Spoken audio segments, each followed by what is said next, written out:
What's up everybody, and welcome back for my second video in Huntington Beach, California, where I'll be talking about downtown featuring Main Street in the first half and then Pacific City in the second.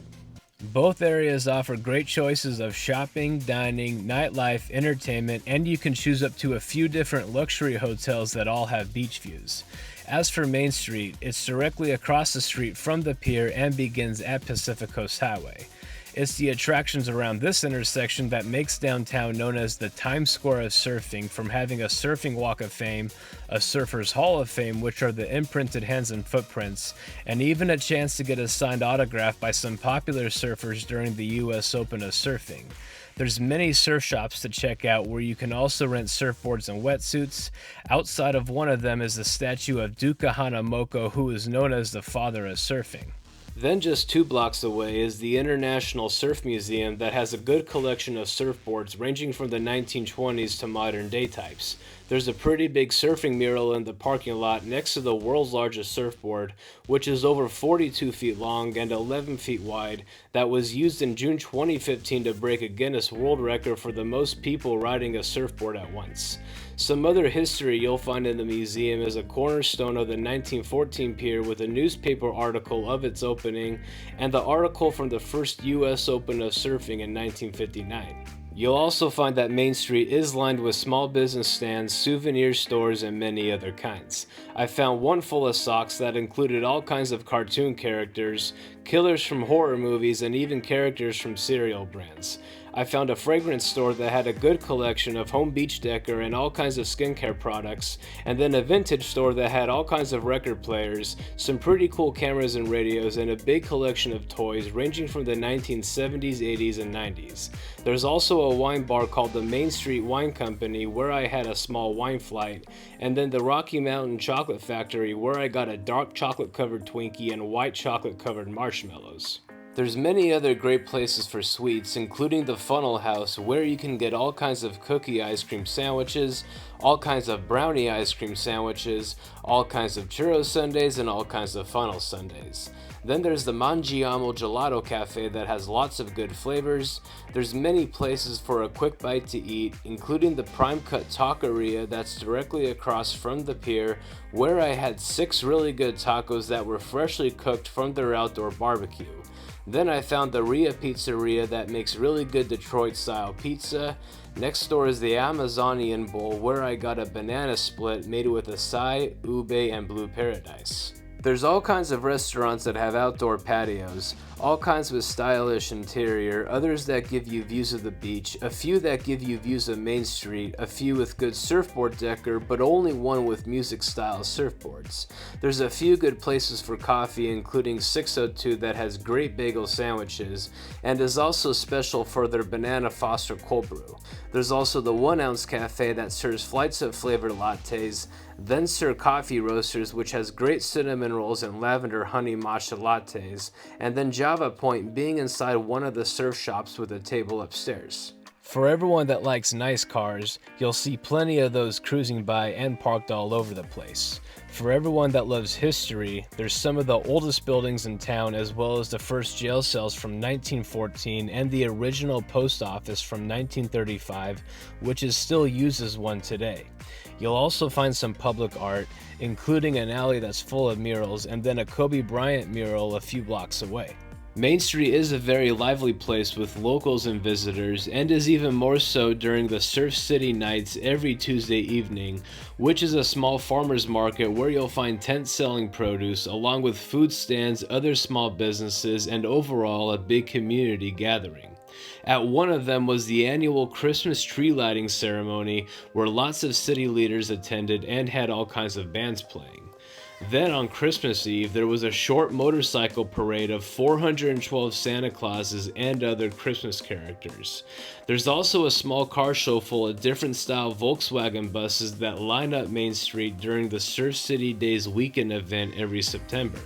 One van where I was able to get inside was the photo booth that was full of Hawaiian decor, hats, and small guitars.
hotel located just a block over from Main Street is the Kimpton Shorebreak, which has been around since 2016.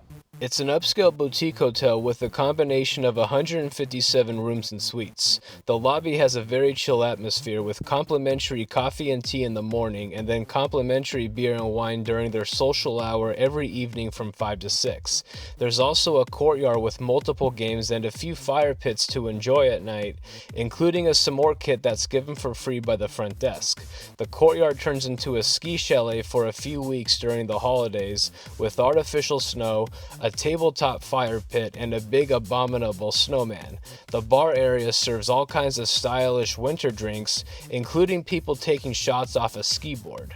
The restaurant open all year is the Pacific Hideaway, which is a Latin Asian cuisine and has lots of nice decorations with a mural. There's lots of seating outside with views of the beach, and I definitely recommend their chicken sandwich. As for the rooms, their cheapest one is the Essential King, which is normally $299 a night. 2 tiers up is their Ocean View King that goes for $450 a night and includes a living room and a huge balcony area with good views of the beach. I was also really impressed with their gym that included a small rock climbing wall.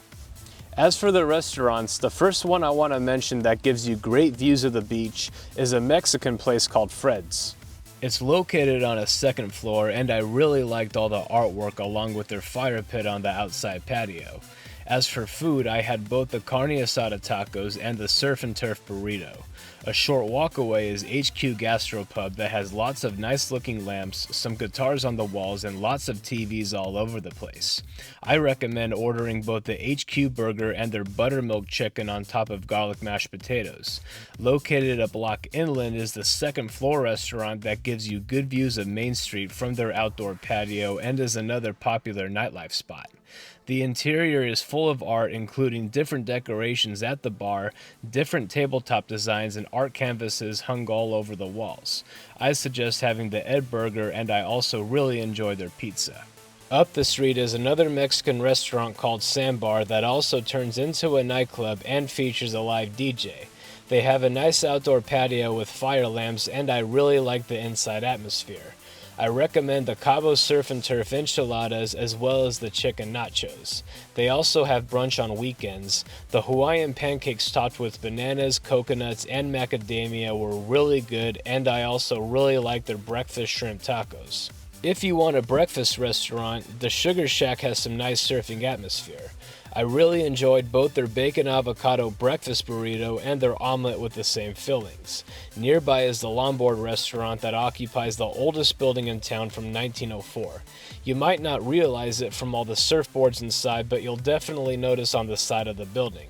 They're very popular for both their hot and cheesy lobster roll and their cold lobster roll, aka the East Coast roll.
So the Pacific City Shopping Center is just a short walk south of Main Street and has more oceanfront dining. You'll find more public art, a surfer's wall of fame upstairs, and it's a very fun place during the holidays. There's many places to sit down, including 2 areas that face the beach, with one of them having fire tables. You'll also find franchise stores such as Urban Outfitters, Sephora, and H&M. You'll find business stands, singers playing live music, and even a DJ operating out of a Volkswagen bus. There's also many other small businesses, including an art store that has all kinds of cool paintings and clothes that were painted by the next modern Picasso. Then a cosmetic store that has different types of bubble bars, bath bombs, and all kinds of unique soap bars. I even found another chocolate store with lots of different truffles and makes chocolate art such as airplanes and even a red slipper. Then nearby is Han's Ice Cream Store that has huge drumsticks, more ice cream sandwiches, and other types of sundaes. After Pacific City are 3 more luxury hotels that all have pools, restaurants, and face the beach. The one furthest away is the Hyatt Regency, then the one in the middle is the Hilton, and then there's the Paseo, which is just steps away from Pacific City. My first restaurant suggestion is Brant Kitchen, which has beautiful decorations and more beach views. One of their best sellers is their prime rib dip, and I also like their fried chicken sandwich. A good barbecue restaurant is Old Crow, which has a nice outdoor patio and is a great nightlife spot whenever they have live music. I suggest the combination platter of 3 meats and 2 sides along with their sliders that offer up to 3 different choices. Directly below is an Italian restaurant called Nardo's that has a nice bar area along with another outdoor patio having pier views, and I suggest a wood-fired margarita pizza topped with prosciutto. Nearby with direct ocean views is Simi's, where I suggest ordering the blackened salmon sandwich with avocado. I also really liked Blue Gold that offers ocean views from upstairs and is very well decorated. They are very popular for their tuna melt sandwich, but I highly suggest coming for dinner for a different atmosphere and ordering the Kurabuta pork chop made with au jus and carrots. A sushi restaurant with lots of outside seating with more pier and beach views is Bear Flag. Their most popular sushi roll is their hurricane made with spicy tuna, shrimp tempura, avocado, and is topped with yellowtail jalapenos and garlic chili. This is the end for my downtown video, and in my next one I'm going to be talking all about the shopping attractions, the different areas of Central Park, and more great restaurants to eat at. Thank you for watching, and stay tuned for video number 3 coming soon.